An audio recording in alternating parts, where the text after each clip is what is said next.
Todos os casos de agressão a pesquisador que houve nessas últimas 2 semanas, aí, tanto do IPEC quanto do Datafolha, foram de eleitores bolsonaristas, que passaram a odiar os institutos e os pesquisadores, né?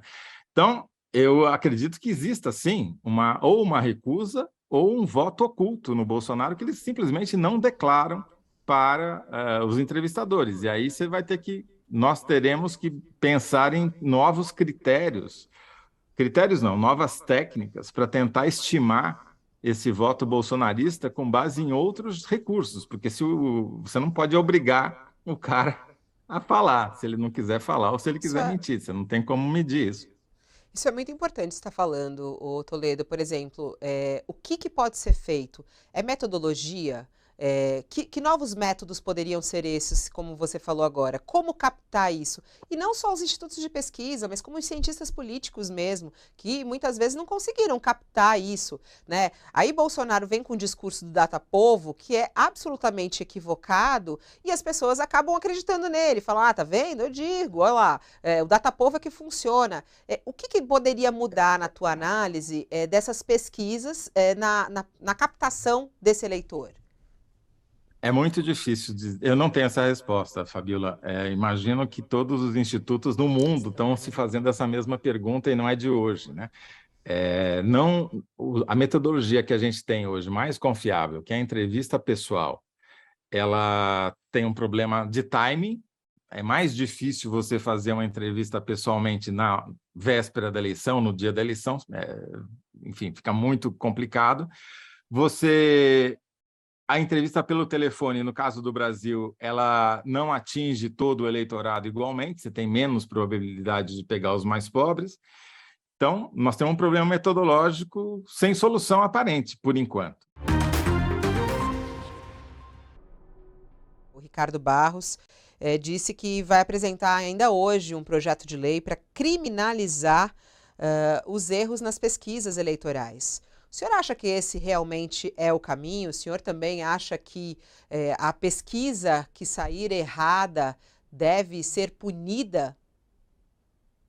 Eu acredito que não tem como punir, mas alguma coisa tem que ser feita, Fabiola. Veja bem, nesses últimos 30 anos, as pesquisas sempre erraram inflacionando para o lado esquerdo, da esquerda. Então você tem uma fatia de eleitorado que a gente chama de efeito manada, que ele gosta de acompanhar a maioria. Ele não está muito preocupado com política, não gosta nem de ficar se envolvendo, mas ele acha que aquela maioria está votando naquele candidato, aquele candidato é melhor e tem esse efeito manada dentro do eleitorado. Então, as pesquisas induzem essa fatia de eleitor a votar naquele candidato.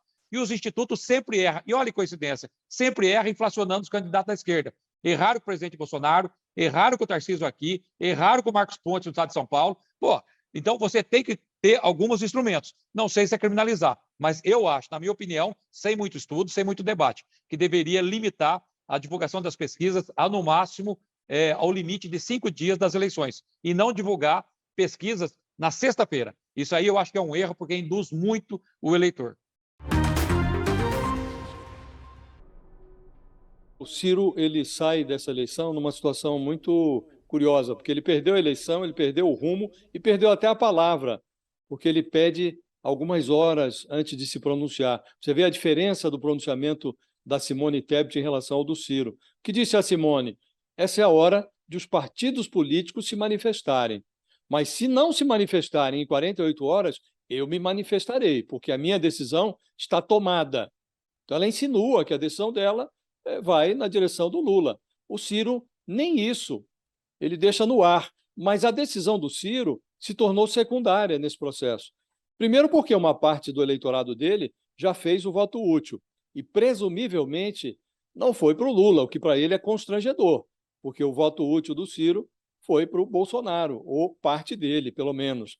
Então, o posicionamento do Ciro agora é secundário, porque o PDT, um pedaço já tinha se acertado com o Lula no primeiro turno, e a outra parte do partido, institucionalmente, a direção do partido, evidentemente vai se acertar com o Lula. Então, o Ciro se tornou um personagem, no final da campanha, cuja posição é negligenciável, importa pouco. A da Simone Tebet é diferente. Primeiro porque interessa a ela um acerto com o Lula. Porque a Simone Tebet, ela, embora seja hoje senadora, não será mais a partir de fevereiro de 2023. Então, ela teve um bom desempenho, foi o melhor desempenho da história do PMDB, mas ela vai ficar sem mandato a partir de fevereiro de 2023.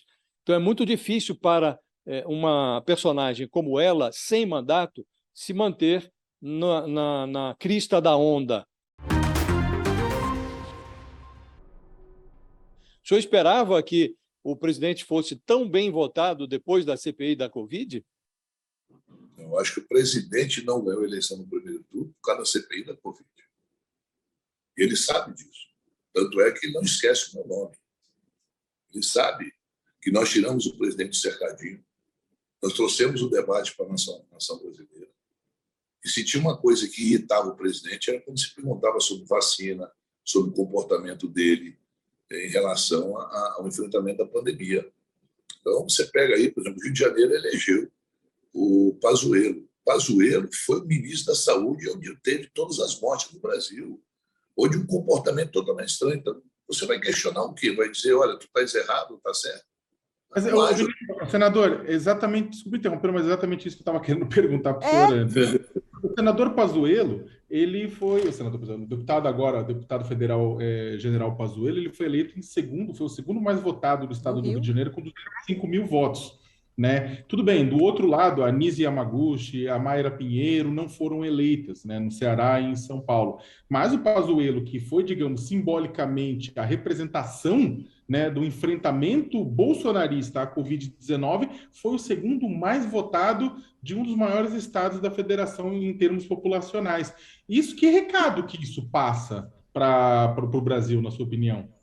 Não morreu ninguém. Ele fez um ótimo trabalho no Ministério da Saúde. Ele foi eficiente em relação a trazer oxigênio aqui para o estado do Amazonas. O Rio de Janeiro, os hospitais federais funcionando às mil maravilhas. É isso que passa. E é isso que está acontecendo.